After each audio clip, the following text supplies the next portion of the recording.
কেউ যদি কোনো অপকর্ম করে, বিএনপির কেউ যদি কোনো অপকর্ম করে, দলের যে পর্যায়ে থাকুক, দল থেকে তার বিরুদ্ধে আগে ব্যবস্থা নেওয়া হবে।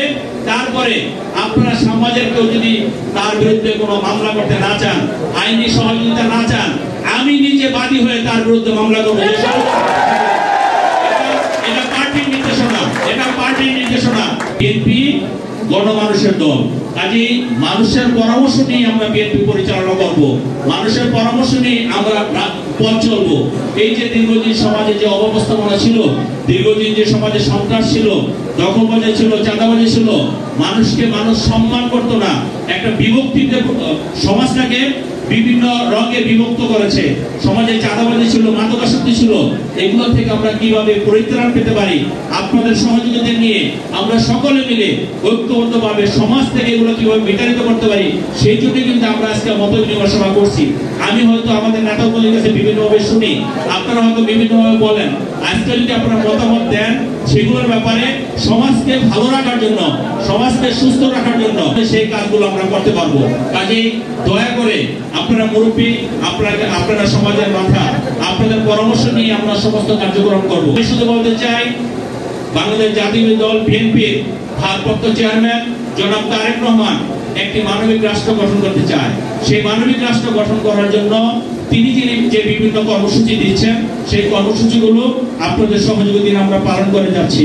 আমরা চাই আপনাদের শুধু সহযোগিতা না, আপনাদের পরামর্শ, আপনাদের প্রতিটা কথাই যাতে আমাদের সাথে সম্পৃক্ত হয়, আমরা যাতে আপনাদের সাথে সম্পৃক্ত হয়ে সেই কাজগুলো করতে পারি, সেই জন্য আপনাদের কাছে আন্তরিকভাবে আপনাদের সহযোগিতা আমরা চাচ্ছি।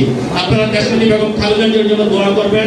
আমাদের প্রিয় নেতা, আপনারা এখানে যারা মুরব্বীরা একত্রিত হয়েছেন, অনেকেই জিয়াউর রহমানের সাথে রাজনীতি করেছেন, অনেকেই জিয়াউর রহমানের আদর্শ দেখেছেন, 19 দফা বাস্তবায়ন করার জন্য কাজ করেছেন। আমরা এখন 19 দফা থেকে দেশনেত্রী বেগম খালেদা জিয়ার 28 দফা ছিল, এখন আমরা 31 দফা নিয়ে কাজ করে যাচ্ছি। কাজেই আপনাদের পরামর্শ আমাদের শিরোধার্য।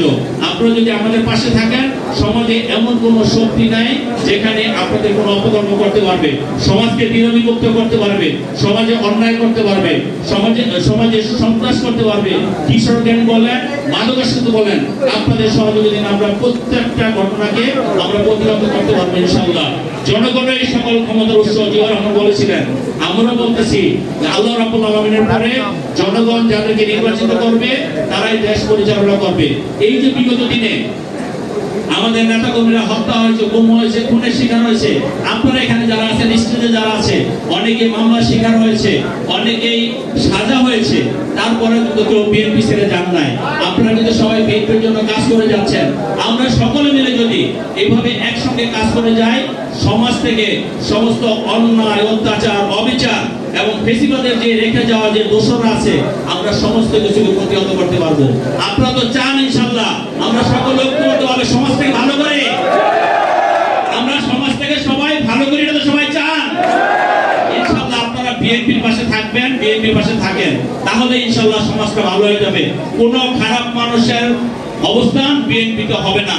আজকে যারা আওয়ামী লীগের দোসররা আছে, আজকে যারা সন্ত্রাসীরা আছে, তাদেরকে আমরা বলতে চাই, হয়তো আমাদেরও কোনো কর্মী যদি তাদের সাথে যোগ দেয়, তাহলে আমরা তাদেরকে প্রতিহত করব।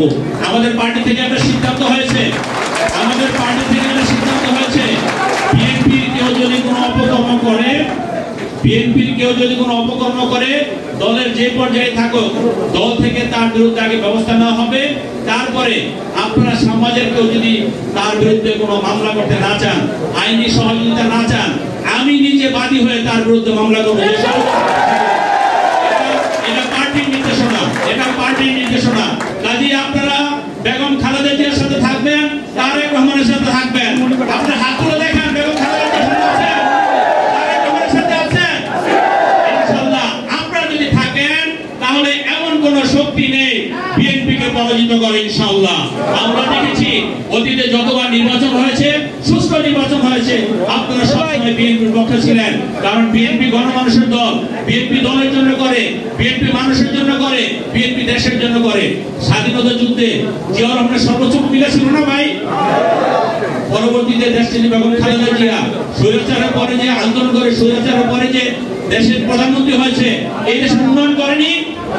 এই দক্ষিণ খানের উন্নয়ন কারা করেছে? দক্ষিণ খানের উন্নয়ন কারা করেছে? দেশনেত্রী বেগম খালেদা জিয়া এখানকার এমপি ছিলেন তো, পরবর্তীতে উপনির্বাচনে বিএনপি থেকে আরেকজন এমপি হয়েছে, কিন্তু উন্নয়ন তো বিএনপি করেছে। আপনাদেরকে কথা দিয়ে যাচ্ছি, যদি তারেক রহমান বাংলাদেশের প্রধানমন্ত্রী হয় আপনাদের ভোটে ইনশাআল্লাহ, আমি কি পেলাম কি পেলাম না, কি হলাম কি হলাম না, আপনারা যেভাবে যাবেন সমাজের উন্নয়ন সেভাবে হবে ইনশাআল্লাহ। আমরা বলতে পারি সমাজের উন্নয়ন সেভাবে হবে। আমরা অধিকার করেছি বাউদল ব্রাহ্মণবাড়িয়া জেলার আহ্বায়ক নির্বাচিত হয় বিমানবন্দর থানা বিএনপির পক্ষ থেকে শুভেচ্ছা এবং অভিনন্দন।